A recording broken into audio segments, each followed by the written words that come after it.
afternoon, everyone. Welcome to Saved by Grace. Is that a desk I'm sitting at? Yes, it is. And today, as always, we're here to show how we were truly saved by the grace of God in the gospel of Jesus Christ. With me today, Fatima Lewis. I said that correctly. She's going to share her testimony, which is very powerful and moving with us.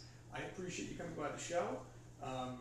Where would you like to get started? It's up to you. Why don't you talk about how you were raised? I know, like myself, I was raised Catholic and Jewish. I was just confused. Yes. And then I got to the point where I was an atheist. So that's kind of a starting point. We all have a different, let's say, beginning. Some people were brought up in the church. Some people were not. Doesn't make a difference. Jesus finds us wherever we are at. Yes, definitely. Well, actually, I was raised in a church, okay. Definitely. And as I grew, I tend to be bored, as a kid does, of course. Yeah. So instead of going to the little, center where you send the kids, I'm like, Mom, can I just please stay with you? Because I was a shy kid anyways. So she allowed me to stay, but in the meantime of me staying, I used to fall asleep, and she used to tap me, Fatima, wake up, wake up, wake up, and she couldn't get me to wake up, actually, a lot of the times. But as time grew and progressed, I realized, I do need to be in church. I need to know about the Lord, because that's what I was taught growing up. And I did that for a little bit. I did start going to church as an adult as well. But then family members started passing away, really close ones that I loved, and that I'm like, okay, why, God? Why would you take him away from me? Or why would you take her away from me? And at the end of the day, that was just illness speaking, to me. And it's not God taking away anyone, and I didn't understand that at the time. A lot of people don't understand that. Yeah. And what really got me and changed my whole life and the way of thinking was actually my best friend. She called me one day and she had said, hey, I want to move to Vegas, and hey, can I stay with you? And I'm like, yeah, why not? We've been best friends since kindergarten. So of course, your home, my home is your home. So she came and she would pray every day and every night, and she would go to church, and she has her Bible, and she's like, come pray with me. And I'm like, okay, why not? I'll do that. And so I would pray with her, and then she's like, Fatima, you have to start going to church, and I'm like, okay, that's fine, but why do you say that? And she's like, because you got to walk with the Lord. You have too much going on in your life right now, and you need to cleanse it, and I just feel this, and I'm like, okay. So I started going to church, and I'm like, okay, what's next? What's next? And I'm like, because I'm still in my same situation, so what's next? And she's like, okay, I'm going to tell you this. You have to walk by faith and not by sight. Because the more that you are walking in faith and trusting the Lord, the more doors and opportunities is going to open for you. If you continue to walk by sight and you see that everything is going wrong, what's going to stay wrong? You have to give it to the Lord. And I didn't understand that. I still didn't understand. I'm like, okay, but let me tell you, you got to question everything, of right? Course. So what you're meaning to tell me is if I just trust in the Lord that he's going to do everything for me, right? And she said, everything that's in your that he has planned for you, absolutely. If it's not in his plans, it's not going to happen. And I'm like, okay. So I started going back to continue to go on to the church, and I'm like, this church thing is not bad, and I'm starting getting prayers and everything like that. And I'm like, okay, well, I can do this. And we would pray every night once again, and she would keep on talking to me, and I would call her, and when I'm having a bad day, okay, pray right now, let's pray. So we'll pray, and I'll give it to the Lord. And so what really got me to really open my eyes on trusting the Lord is the day that my husband he was working full-time, making amazing money. I was making amazing money at my job as well. His job was going to relocate. Okay. But where they were relocating, is cost of living, everything was extremely more expensive. And so we took to each other, and we're like, okay, what are we going to do? Are we going to move our family, and still be suffering? Because at that time we would be suffering, because I wouldn't be working. I would have to find a job. I can, transfer my job. And so we're like, well, why don't we just open up our own business?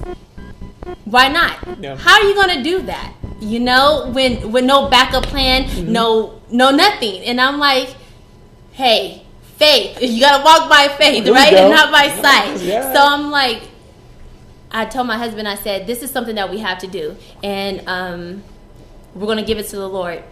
And if it's not meant for us, then he's not going to allow it to happen.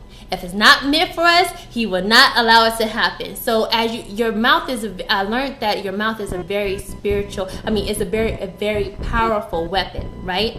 So whatever you speak out, you shall receive, right? So that's what I did. I said, okay, Father, we're giving it to you. You know, and we just went with it. We opened up our own business. That was 3 years ago. We're still hanging on, doing great. And I'm like, the praise goes to God. You know what I mean? And it's just been a terrific journey. Of course, you have ups and downs. You have doubts. That's just human nature, right? But when you have that doubt, and what I've learned is when you have that doubt, you have to turn it to the Lord immediately. Absolutely. You can't, once you start stressing and thinking, oh my gosh, what's next? How I'm going to pay my bill? What I'm going to do here? You know what I mean? Yes. You start really going into where you just want to wrap up and go to sleep and not wake up, right? So what I've been doing is giving it to the Lord, dropping down. I have a little prayer room. I write little scriptures down. I write little, things that I want to happen in my life down, and I pray.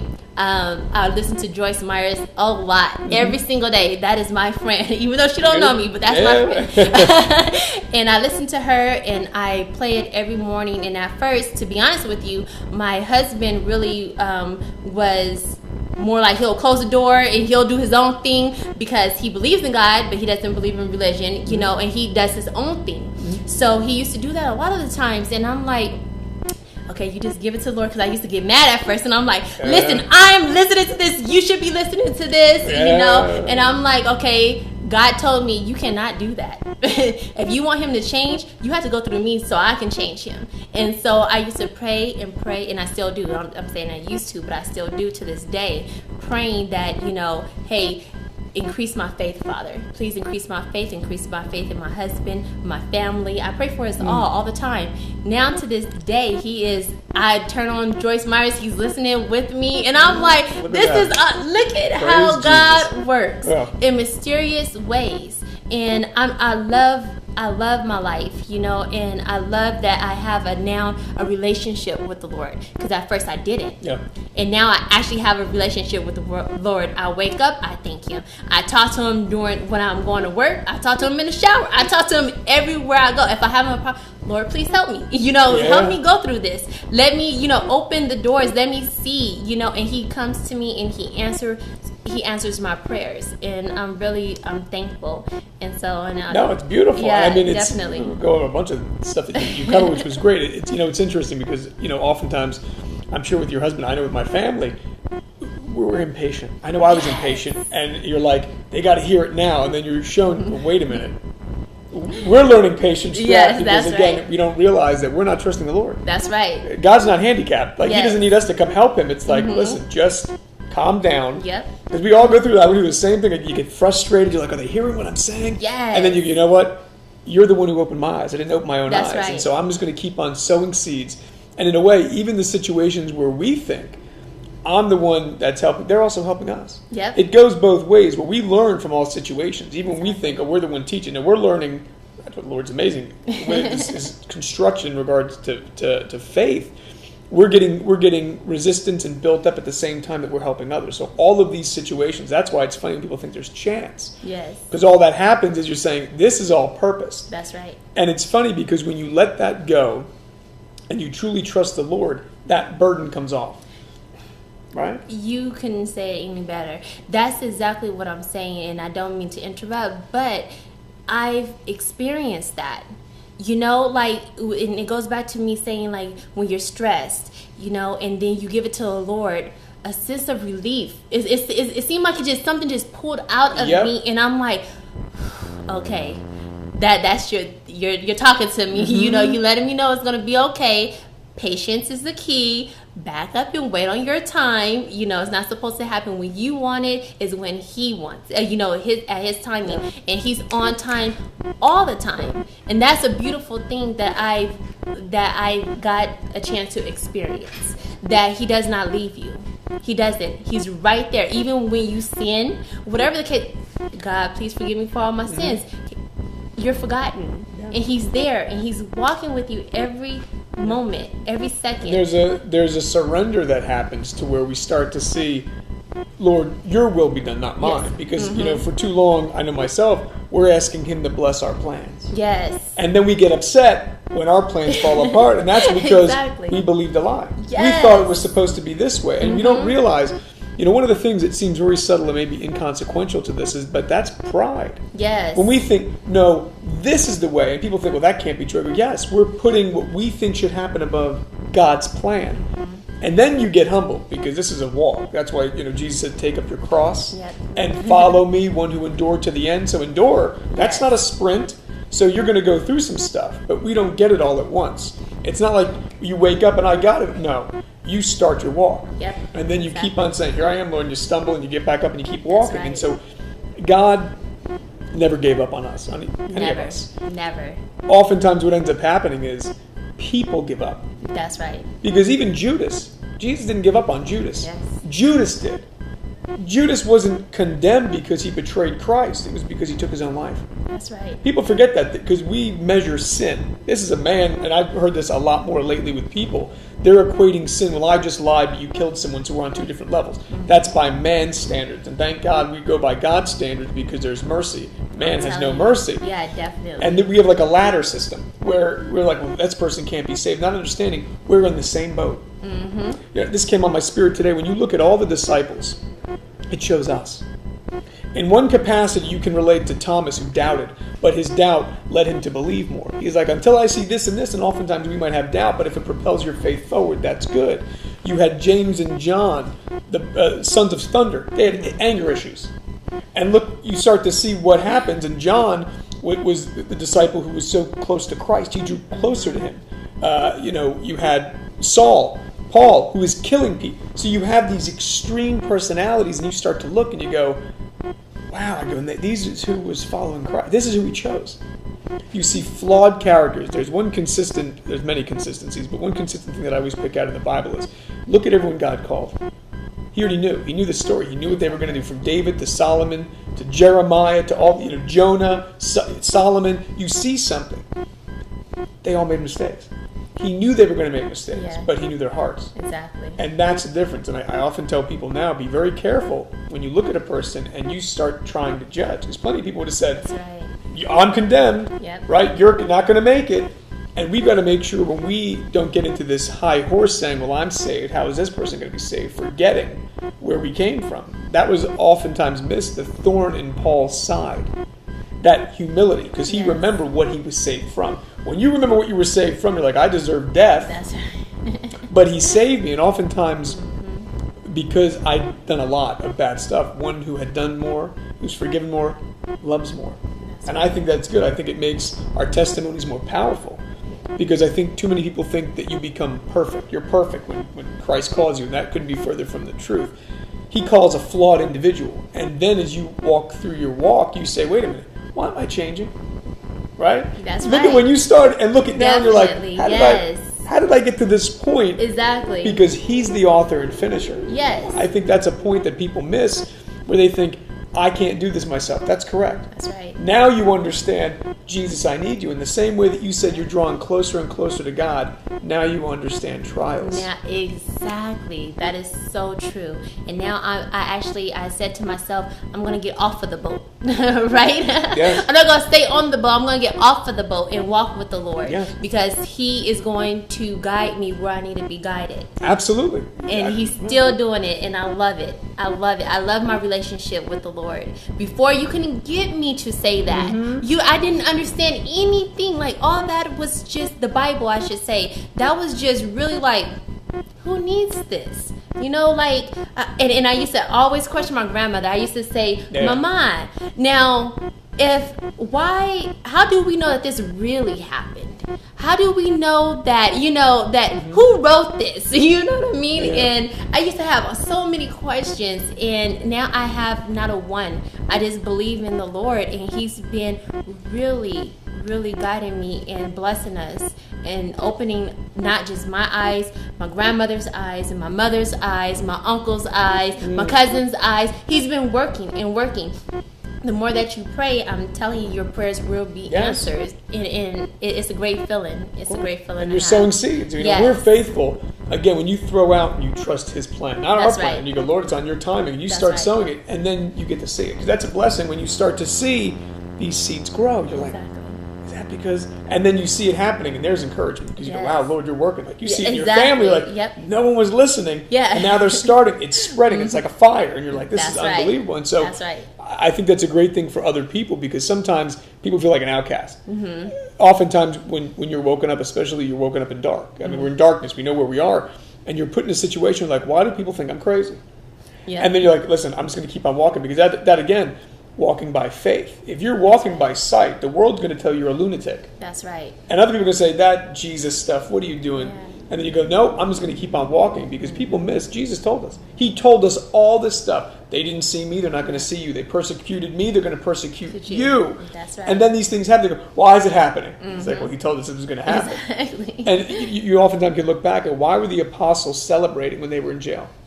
When they were beaten? Because they saw it coming to pass. They saw the word in real time saying, this is everything Christ said, and it's happening to us.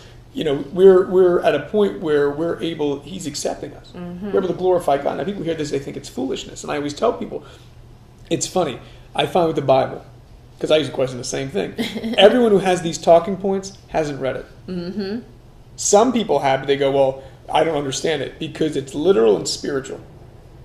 And if you're looking at it from an intellectualized standpoint, trying to, you know, well, I'm smart, I don't get this. Well, how are you going to understand spiritual things? Even Jesus told Nicodemus, who was one of the Pharisaical teachers who came to Him at night. Right? Because he was interested. You have a Pharisee that's visiting Jesus in the cover of night, so there's something in him. Right? And this was a Pharisee. Yes. And he's like, well, there's something that He's saying that's ringing true. And he's asking, how can a man be born again? How can all this stuff happen? He goes, you're a teacher of Israel. And you don't understand these things, how will you understand the spiritual thing? Because the spiritual things to us make sense. You go, wait, I'm making this straight. Jesus is the Son of God and He's also God. And then He's got a spirit. Well, I don't understand how this is true because you're using logic. That's right. You're using logic in a realm that you didn't create. I think it's funny because man doesn't even know how to eat right. And we're going to try to explain God. Yes. What are some of the things that you've seen? I mean, obviously positive growth, and you can help this when a person... When you're going through that walk and you have a lot of pushback, what is some of the stuff that kind of kept you moving forward, especially when you have that aha moment and people are like, what are you doing? What are you wasting your time doing this for? Let me tell you this. Yes. I used to be very embarrassed. I used to be ashamed. Like, I used to pray, but then at the same time, I won't let nobody know that I'm praying. You know, I won't speak on God, you know, because we're judged. And that's exactly what you're saying. And it's crazy because I went through that for so long. I wouldn't tell anybody that I went to church. I wouldn't tell anybody I owned the Bible. I would just keep it all to myself. And I said one day, well, to be honest with you, the Lord did come to me, like I said, because I kept getting down on my knees. Increase my faith. Increase my faith in you, Father. Show me the way. And that's how He showed me the way, because I was able to get out there and like, I go to church. Oh, you did something, you need to believe in the Lord. You know, take that up with the Lord. Pray to the Lord. Give that to the Lord. And they're like, what? I'm like, yeah, you heard exactly what I said. Give it to the Lord, because He's the only one that has the answer. I don't have the answer for you, but He does. And once you have that relationship, it goes back to having a relationship with the Lord. You have to. That's the only way that life will work for you. Absolutely. You know, as if you have that relationship. And it's funny because, once again, I used to, also it goes back to my husband, and I used to say little things, but then I held it to myself when he wasn't giving me the response that I was looking for. I'm like, okay, well, maybe I shouldn't tell him that just yet, but I'm like, but it's faith, you know, and I'll just like whisper to it's faith. You gotta believe in faith, you know, you gotta trust Him. And then now to this day, He's like, when I'm having a bad day or anything, He's like, where's your faith? And I'm like, oh, I love that. That's great. Yeah, right? That's great. Right? He's like, where's your faith? And I'm like, you're right. Okay.